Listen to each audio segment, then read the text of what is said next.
तो दोस्तों स्वागत है आप सभी का हमारे यूट्यूब चैनल पे। आज हम देखेंगे आफ्टर 10th कौन कौन से कोर्स फ्यूचर के लिए बेस्ट। तो जनरली हम देखते हैं कि 10वीं के बाद बच्चे या तो साइंस लेते हैं या कॉमर्स या आर्ट्स।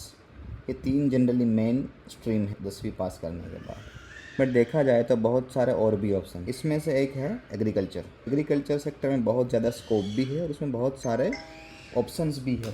आज हम देखेंगे कि 10वीं पास करने के बाद एग्रीकल्चर सेक्टर में डिप्लोमा में कौन कौन से ऑप्शंस अवेलेबल हैं। दोस्तों वीडियो स्टार्ट करने से पहले आप सभी से रिक्वेस्ट है कि नोट पेन साथ में लेके बैठिए ताकि आपको जो भी नोट करना है वो आप नोट कर। चलिए दोस्तों स्टार्ट करते हैं। आज मैं आपके लिए लेके आया हूँ पूरा एग्रीकल्चर डिप्लोमा मास्टर गाइड। इसमें हम स्टार्टिंग से देखेंगे कि एडमिशन प्रोसेस क्या रहती है और इसमें एलिजिबिलिटी क्राइटेरिया क्या रहता है। सेकंड हम देखेंगे कोर्स करिकुलम, इसमें कौन कौन से सब्जेक्ट है, कौन कौन से कोर्सेज है और कितने सालों का ये डिप्लोमा कोर्स रहता है, ये सारी चीज़ हम देखेंगे। तीसरा पॉइंट है हमारा इंस्टीट्यूशंस, कौन कौन सी यूनिवर्सिटीज़ ये डिप्लोमा कोर्स करवाती है।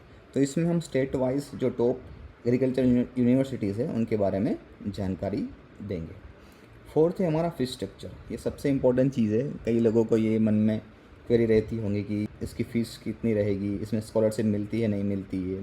तो ये सारी चीज़ भी हम इस वीडियो देखें। पाँचवा है करियर अपॉर्चुनिटी, ये भी एक सबसे इम्पोर्टेंट चीज़ है कि 3 साल या 2 साल पढ़ाई करने के बाद क्या फ्यूचर है। तो हम इसके बारे में भी जानेंगे, इसमें प्राइवेट सेक्टर में कौन कौन सी या फिर गवर्नमेंट सेक्टर में कौन कौन सा स्कोप है, ये भी हम इस वीडियो के माध्यम से सीखेंगे। और भी एक ऑप्शन है, मान लो कोई जॉब करना नहीं चाहता है और डिप्लोमा के बाद कोई आगे पढ़ाई करना चाहता है, मान लो या बीटेक या बीएससी करना चाहता है, तो उनके लिए क्या क्या ऑप्शंस है वो भी हम इस वीडियो में देखें। पहले है एडमिशन। तो इसमें एडमिशन प्रोसेस कैसे रहता है, आपका 10th का रिजल्ट निकलने के बाद जनरली जून और जुलाई महीने में स्टेट वाइज जो भी एग्रीकल्चर यूनिवर्सिटीज़ है उसकी वेबसाइट पे इसकी एडमिशन प्रोसेस स्टार्ट होती है। तो जनरली हर एक स्टेट का अलग अलग प्रोसेस रहता है।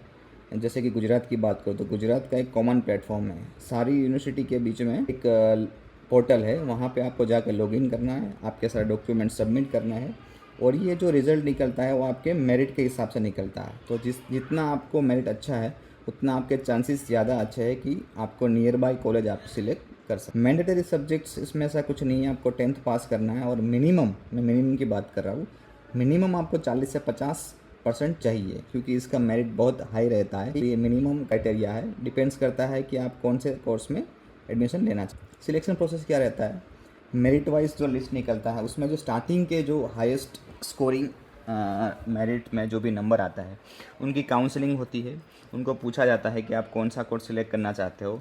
तो ऐसे धीरे धीरे करके हर एक बार काउंसलिंग होती है। जैसे जैसे आपका मेरिट में नंबर आता जाता है उसमें आप काउंसलिंग में जाओगे, आप कोर्स सिलेक्ट करोगे और ऐसे ही मान लो कोई सीट बाकी रहती है कोई यूनिवर्सिटी में या कोई कॉलेज में, तो वापस से वो सेकंड राउंड निकलता है, उसमें अगर आप मेरिट में जाते हो तो आपको वापस बुलाया जाए। ठीक है, तो ये दोस्तों ये हुई आपकी एडमिशन प्रोसेस। अब चलते हैं कौन कौन से कोर्सेज रहते हैं एग्रीकल्चर डिप्लोमास में।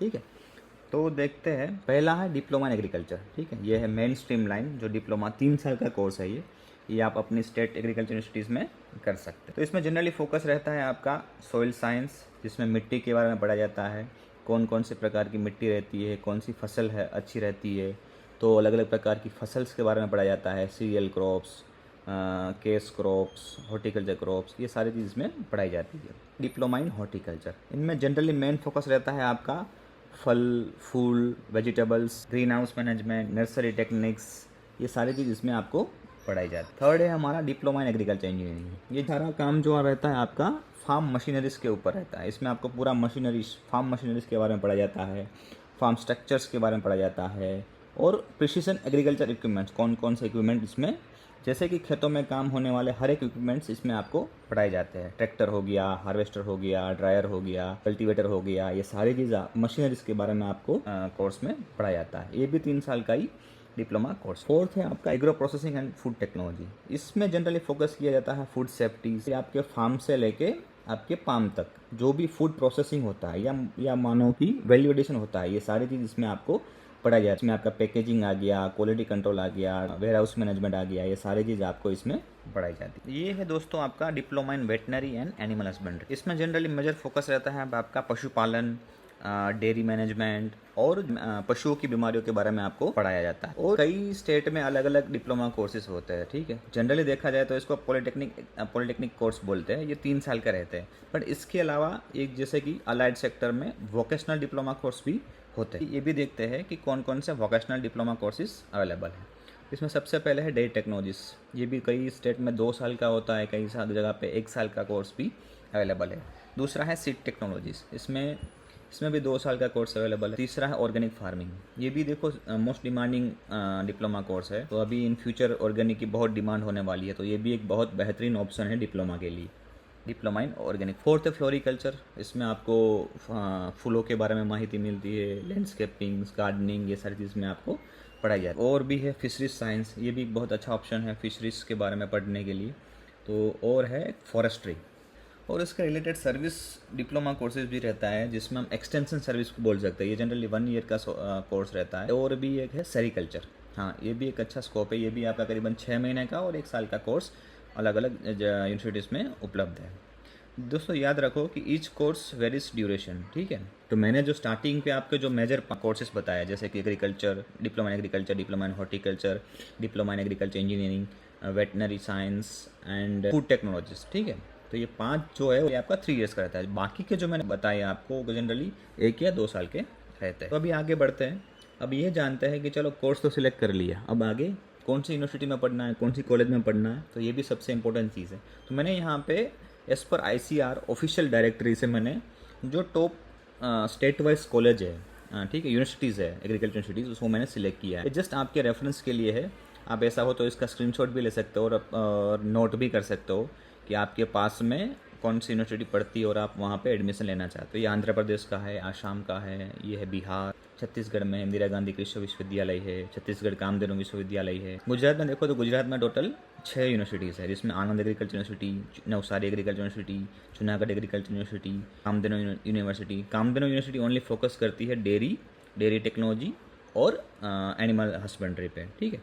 और 6th है Gujarat natural farming science university. ये जनरली अभी करीबन 2-3 साल पहले ही स्टार्ट हुआ है। इसका मेन फोकस रहे आपका नेचुरल फार्मिंग्स और ऑर्गेनिक फार्मिंग। ये है हरियाणा की एग्रीकल्चर यूनिवर्सिटी, जैसे कि Chaudhary Charan Singh Haryana agriculture university, Lala Lajpat Rai university of veterinary science, Maharana Pratap horticulture university.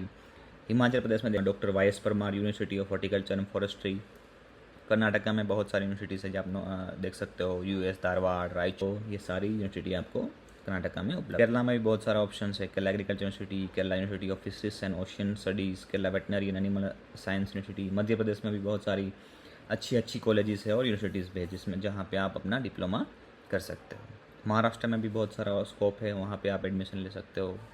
Rajasthan की यूनिवर्सिटी देख सकते हो, तमिलनाडु, तेलंगाना, ठीक है। या आप अपने या स्क्रीनशॉट भी ले लीजिए या नोट भी कर ले, ताकि आपको एडमिशन लेते समय आसानी। ये है उत्तर प्रदेश और उत्तराखंड की, वेस्ट बंगाल। सबसे इम्पोर्टेंट चीज़ एडमिशन स्टार्ट होने पे आपको ये देखते रहना है कि आपके स्टेट में कौन सी यूनिवर्सिटीज़ है, और वहाँ की उनकी वेबसाइट पे आपको ध्यान रखना है। जनरली ये जून और जुलाई में आफ्टर 10th का रिजल्ट आने के बाद यहाँ पे एडमिशन प्रोसेस स्टार्ट होता है। तो उससे पहले अब आपने कौन कौन से डॉक्यूमेंट्स रिक्वायरमेंट है वो एक इकट्ठा करके रखिए, स्कैन कॉपी करके रखिए, ताकि आपको एडमिशन के टाइम फॉर्म भरते वक्त आसानी रहे। अब देखते हैं इसका फीस स्ट्रक्चर।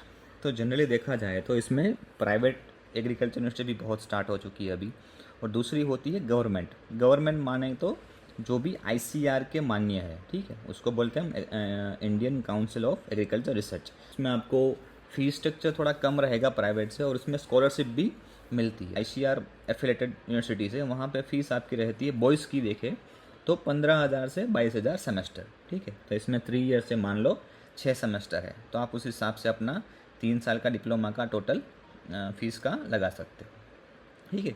उसमें बॉयज़ का मैंने बताया कि 15 से 22,000 के बीच में रहता है, और जो गर्ल्स है उसका ऐसे भी थोड़ा कम रहता है। तो मान लो आपका 15,000 बॉयज़ का है, तो उसमें आपका रहेगा 9,000 से लेके 15,000 तक गर्ल्स का, ठीक है, गवर्नमेंट में। प्राइवेट में बात करें तो उसमें थोड़ा फीस स्ट्रक्चर हायर है, तो उसमें मान लो मिनिमम है 40,000 और मैक्सिमम है आपका 65,000। ये मैंने मोटा आपको रेशियो दिया है कि मिनिमम 40,000 से 65,000 और 70,000 भी हो सकता है। दूसरा फ़ायदा ये है कि इसमें आपको स्कॉलरशिप भी मिलता है, तो अपने स्टेट वाइज अप्लाई कर सकते हो और आपको एन्युअली उसकी स्कॉलरशिप भी मिलती रहेगी। बात करते हैं अपॉर्चुनिटी। ठीक है, हमने कोर्स भी देख लिया, फीस स्ट्रक्चर भी देख लिया, यूनिवर्सिटी और कॉलेजेस भी देख ली। अब आगे स्कोप क्या है, 3 साल पढ़ाई करने के बाद आगे फ्यूचर क्या है, ठीक है, तो उसके बारे में भी हम देखते हैं। तो अगर गवर्नमेंट सेक्टर में देखा जाए तो आफ्टर डिप्लोमा आप ग्राम सेवक की स्टेट वाइज एग्ज़ाम निकलती है। एग्रीकल्चर सुपरवाइज़र की जॉब भी मिल सकती है आपको, फॉरेस्ट गार्ड की जॉब मिल सकती है, लेबोरेटरी असिस्टेंट की जॉब मिल सकती है। ठीक है, तो ये बहुत सारे गवर्नमेंट सेक्टर में बहुत सारे ऑप्शंस हैं। अब बात करते हैं प्राइवेट सेक्टर में। तो एज अ कोर एग्रीकल्चर और एग्रीकल्चर अलाइड सेक्टर डिप्लोमा करने के बाद आपके पास कौन कौन से स्कोप है, तो उनके बारे में हम समझते हैं। तो सबसे पहले है एग्रीकल्चर इनपुट्स। एग्रीकल्चर इनपुट्स मान ले सीड हो गया, फर्टिलाइज़र हो गया, पेस्टिसाइड हो गया, ठीक है, तो उस ऐसी कंपनीज में आपको जॉब मिल सकती है, जैसे कि बायर हो गया, बायर कंपनी है, यूपीएल कंपनी है, सिजेंटा है। तो इस ऐसी प्राइवेट कंपनीज में आपको जॉब मिलने के चांसेस अच्छे मिलते हैं। एग्रो और इक्विपमेंट मशीनरी, ये जनरली जो जिसने एग्रीकल्चर इंजीनियरिंग किया है उसके लिए सबसे बेस्ट ऑप्शन इसमें रहता है। तो जिसमें ट्रैक्टर की कंपनीज हो गई, महिंद्रा हो गया, टाफे हो गया, एस्कॉट हो गया, ठीक है, तो इसमें आपको एग्रीकल्चर इंजीनियरिंग करने के बाद आपको जॉब मिलने के चांसेस है। दूसरा है इरिगेशन सिस्टम्स, ठीक है, तो ड्रिप इरिगेशन, स्प्रिंकलर इरिगेशंस, ऐसी कंपनीज में भी आपको जॉब मिल सकती है। सीड प्रोडक्शन हो गया, रिसर्च एंड डेवलपमेंट कंपनीज में हो गई। फिर है फूड एंड प्रोसेसिंग टेक्नोलॉजीज़, ठीक है, तो इसमें आपको नेस्ले, ब्रिटानिया, अमूल, पतंजलि ऐसी फूड प्रोसेसिंग कंपनीज में आपको जॉब मिलने के चांसेस है। वेयर हाउसिंग भी एक अच्छा ऑप्शन है, warehousing and cold chain, ठीक है, तो ये भी सप्लाई चेन, वैल्यू एडिशन, ये सारी ऐसी कंपनीज में भी आपको जॉब मिल सकती है। Agri banking and micro finance हो गया, जैसे कि HDFC है, ICICI बैंक है, समुन्नति है, एक्सिस बैंक है, ठीक है, तो इसमें भी आपको जॉब मिल सकती है। एग्रीकल्चर कंसल्टेंसीज हो गया, retails and e commerce company जैसे कि डे हार्ट हो गया, निंजा कार्ट है, ठीक है, रिलायंस है, रिलायंस रिटेल है, रिलायंस फ्रेश है, इसमें भी आपको जॉब मिल सकती है। फिर हॉर्टिकल्चर भी आपको जॉब मिल सकती है, जैसे कि कोई ग्रीन हाउस वेंचर है या कोई लैंडस्केपिंग फर्म्स है, ठीक है, तो उसमें भी आपके जॉब के चांसेस रहते हैं। ऑर्गेनिक फार्मिंग एजेंसीज हो गया, ये तो बहुत अच्छा स्कोप है ऑर्गेनिक फार्मिंग, इंडिया अभी इस पर बहुत अच्छा काम कर रहा है, ठीक है, तो ये ऑर्गेनिक फार्मिंग और ऑर्गेनिक एजेंसीज में आपको जॉब मिलने के चांसेस अच्छे हैं और उसमें स्कोप भी बहुत अच्छा है। फिर हो गया animal feed and poultry, dairy industries हो गया, फीड इंडस्ट्रीज हो गया, पोल्ट्री सेक्टर हो गया, इसमें भी आपको जॉब के चांसेस अच्छे मिलते हैं। अभी देखते हैं कि एन्यूअली आपका CTC कितना रहेगा, तो उसके बारे में जानते हैं। तो मान लो जस्ट आपने as a diploma 3 years complete किए और जस्ट आप फ्रेशर एज अ कोई भी कंपनी स्टार्ट करते हो, तो मिनिमम आपको एवरेज सैलरी मिलती है करीबन 2.5 लाख, जैसे 2.5 लाख ईयरली। फिर आपको मान लो डायरेक्ट आप कोई गवर्नमेंट सेक्टर में जा रहे हो, डिप्लोमा ख़त्म करने के बाद आपने कोई एग्ज़ाम क्लियर कर लिया और आप गवर्नमेंट सेक्टर में आप डिप्लोमा के बाद जॉब स्टार्ट करते हो, तो आपका सैलरी उसमें रहेगा करीबन 4 लाख से 4.5 लाख एज अ एवरेज, ठीक है। और आप मान लो 2-3 साल का एक्सपीरियंस लेते हो कोई भी प्राइवेट या गवर्नमेंट सेक्टर में और आप स्विच करना चाहते हो आफ्टर एक्सपीरियंस, तो आपको जनरली सैलरी रहती है आपकी 6 से 7 लाख अब, और उससे ज़्यादा भी मिल सकती है। तो ये डिपेंड्स करता है कि आपका लोकेशन कौन सा है, आपका एक्सपीरियंस कितना है, आप कौन से सेक्टर में काम करते हो, आपके पास एडिशनल कोई सर्टिफिकेट्स या आपने कोर्स किया हुआ है, तो उसके बिहाफ पे आपको सैलरी मिल सकती। अच्छा, मान लो कोई बच्चे है जो अभी आगे और पढ़ाई करना चाहता है, जॉब करना नहीं चाहता है, ठीक है, तो उसके लिए भी एक बेटर ऑप्शन है। डिप्लोमा के बाद एक एग्ज़ाम रहता है स्टेट यूनिवर्सिटीज़ का, और कोई भी मतलब यूनिवर्सिटी का स्पेसिफिक एग्ज़ाम भी रहता है, ठीक है। गुजरात में मानो तो जितनी भी यूनिवर्सिटी है उनका एक कॉमन एग्ज़ाम होता है, ठीक है, इसको बोलते हैं D2D, मतलब डिप्लोमा टू डिग्री। तो आप डायरेक्टली डिप्लोमा के बाद एक कॉमन एग्ज़ाम रहता है, एंट्रेंस एग्ज़ाम, वो क्लियर करने के बाद अगर आप मेरिट लिस्ट या टॉप 10 या टॉप 20 में एज पर सीट जो भी अवेलेबल उसमें नंबर में आप आते हो, तो आपको डायरेक्टली BSc या BTech, मान लो आपने एग्रीकल्चर किया है या हॉर्टिकल्चर किया है, ठीक है, तो आपको डायरेक्टली BSc हॉर्टिकल्चर या BSc एग्रीकल्चर में सेकंड ईयर में आपको डायरेक्टली एडमिशन मिलता है, ठीक है, तो ये भी एक बहुत अच्छा स्कोप है जो भी हायर एजुकेशन करना चाहते हैं। और मान लो आपने एग्रीकल्चर इंजीनियरिंग किया है या तो फूड टेक्नोलॉजी किया है डिप्लोमा, तो आपको डायरेक्टली BTech में एडमिशन मिलता है सेकंड ईयर। ये जनरली मैंने आपको बताया कि आफ्टर 10th एग्रीकल्चर यूनिवर्सिटीज़ में क्या क्या स्कोप है। 10th के बाद ये भी एक आप ऑप्शन आप चूज़ कर सकते। अगर आपको ये वीडियो पसंद आया हो तो इसे लाइक ज़रूर करें और अपने दोस्तों के साथ शेयर करें। आपके मन में कोई भी सवाल हो तो नीचे कमेंट में ज़रूर पूछें, मैं हर कमेंट का जवाब देने की कोशिश करूँगा। और हाँ, ऐसी और वीडियोज़ के लिए चैनल को सब्सक्राइब करना ना भूलें। तो मिलते हैं अगले वीडियो में।